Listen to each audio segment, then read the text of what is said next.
Max Verstappen passou dos limites, ou ele passa dos limites como piloto de corrida de Fórmula 1? Seja bem-vindo. Seja bem-vindo jogando aquela bomba. Vai, a bomba é sua agora. Cara, é uma pergunta complexa porque você pode responder em múltiplos níveis. Você pode descer até o fundo da psicologia do multicampeão ou de qualquer atleta de elite que sai da curva e pode vir até o raso desta ação aqui, da situação atual. Tá? Vamos começar um pouco mais profundo. Essa semana eu vi uma entrevista do Toto Wolff, o Martin Brundle estava fazendo. Só que num determinado momento inverteu. O Toto Wolff começou a fazer pergunta para o Martin Brundle e uma delas foi assim. Que é ex-piloto. Exatamente. Como era o Senna na vida real? Depois de muito discorrer e tentar adorar a pílula, o Martin Brundle virou e falou assim, olha, o Senna, como outros grandes campeões, precisava ter um inimigo, porque era o ponto focal. Aí a gente vai pesquisar.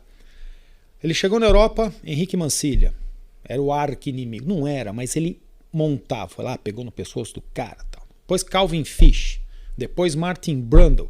Tony Fullerton atrás. Isso, né? Aí foi para a Fórmula 1, teve vários, né? Primeiro quebra-pau com Lauda, de boca, depois Prost, nesse meio Piquet, né? Depois Schumacher. E se você olhar bem todos os pilotos, Hamilton também teve os seus inimigos. Massa em 2008, depois Rosberg, depois Verstappen. Verstappen é a mesma coisa. Kart, Leclerc, Fórmula 3, Ocon. Chega na Fórmula 1, os companheiros de equipe, aí veio Hamilton, aí Pérez. Mas por que eles fazem isso? Porque eles precisam de um ponto para dirigir todo o seu esforço. Tendo um inimigo, você tem um ponto focal, principalmente se ele responde. Aí se ele responde, retroalimenta. Só que esse ano... É uma motivação. É uma motivação. Doa quem doa. O grande atleta, ele não tem muito essa moralidade do cidadão comum como nós. Tá? Nadadores são assim, lutadores de todas as modalidades também são assim, jogadores de futebol também, rivalidades.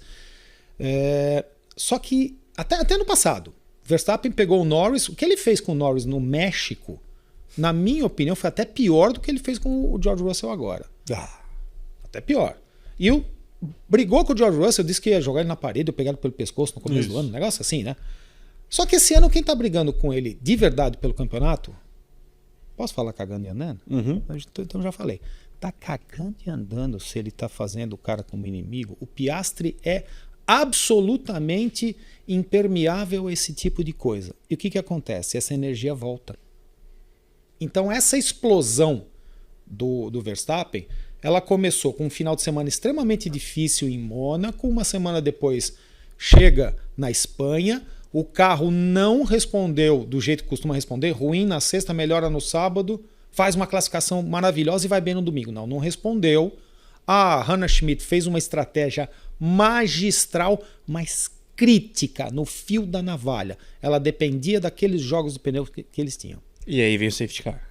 Aí acabou, destruiu.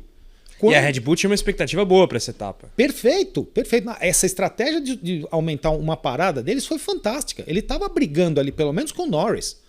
Aí, a hora que ele sai do box, olha o pneu, branco, duro, todo o resto bem calçado, aquilo demoliu. Aí ele toma uma passada do Leclerc. Se vocês olharem, não tem como punir nem Leclerc nem Verstappen. Foi batida de roda no meio da reta, meio de largura. O fato do Leclerc estar convergindo um pouco para a esquerda para fazer a tomada ideal da curva. Ele deu chegar para lá mesmo. E é o que todo mundo faz desde o início dos tempos. Incidente de corrida. Incidente de corrida. E é a admoestação mesmo. O Verstappen vive fazendo isso. Todo piloto que se preza... Se tem um cara que não pode reclamar disso, é o Verstappen. Exato, mas todos os outros fazem. Pô, você está ultrapassando. O cara está te espremendo, porque o Verstappen, ele devia estar aqui. Ele veio para cá. O cara está te espremendo contra a tomada, você vai dar um chega para lá para ele. Tipo assim, me deixa fazer a curva. Cara, isso é normalíssimo. Desde o kart cadete você vê isso. Aí ele tomou essa. Aí veio o George Russell, dive bomber, joga ele para fora. Já ficou mais ainda. Entra a equipe e fala, devolve a punição, e ele sabia que não estava que não estava errado, aí demoliu a armadura. Ele está assim no limite de pedir para sair.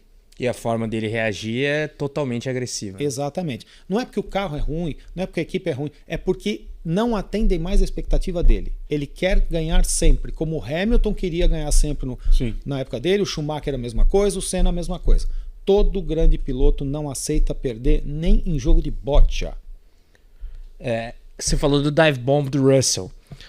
Tem toda a polêmica, primeiro, sobre a manobra em si, né? Tô falando do primeiro incidente entre os dois, para deixar claro para nossa audiência. Depois a gente chega na... Isso. Mas o do Leclerc, eu concordo. Há quem ache que o Leclerc merecia uma punição de 5 segundos. Não sei qual que é a sua opinião sobre isso antes da gente passar pro próximo. Até por uma questão de lógica daquilo que a gente vem vendo do campeonato. É que eu discordo dessa suposta lógica. Sim, mas até assim, porque ela não se aplicou no próprio GP da Espanha. Assim, vamos lá. Se for assim, eu falei isso no reta final. Você pune o Lawson e o Berman 15 vezes durante a corrida. Sim, então... mas é o que eu tô dizendo assim. Até por uma... O que eu acho que, em tese, o que deveria ser a audiência comum, a audiência que todo mundo assiste ali, o fã básico, é olhar algum lance e entender que aquilo vai dar 5 segundos. Ou que aquilo não vai dar punição. Ou que aquilo vai dar drive-thru, sei lá. E isso não acontece. Porque acontece carrinho por trás, seu último homem, vermelho. Todo mundo já sabe que é vermelho. E na Fórmula 1, cada vez mais, não há um padrão. Até porque eu acho... Talvez até o Jonathan Whitley falou que já foi muito pior. Sim.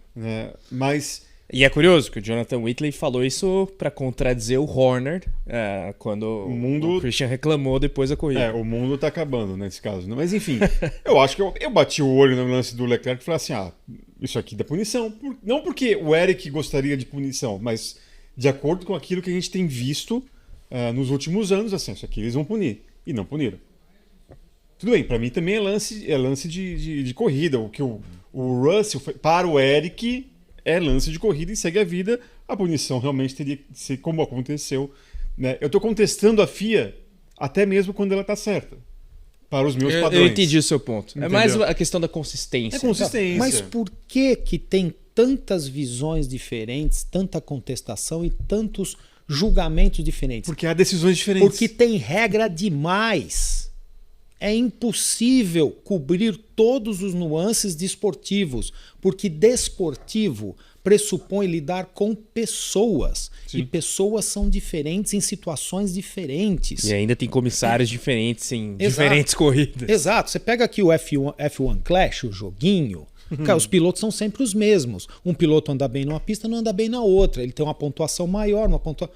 Gente, não é assim. Pessoas não são assim.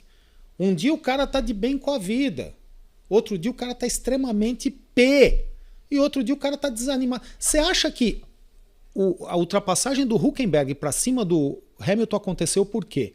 Ele não esboçou o mínimo movimento de defesa, porque ele estava por aqui do que estava acontecendo. Não interessa quem esteja certo. Se é o engenheiro que é errado, que a Ferrari está sabotando. Sim, mas é fato que ele nem tenta fechar. Nem tenta fechar. Ele entregou. Falou, cara, eu vou fazer o quê? Do jeito que tá? Vai, passa, vai embora. Vamos, joga para Deus. Quando você tem várias situações, apenas as situações extremamente claras é que vão criar um consenso. Não sei se vocês viram a Fórmula 3. Tem um pilotinho lá que chama Nicola Lacorte. Ele deu no meio da caixa de câmbio do Badoer, do filho do Brando Badoer.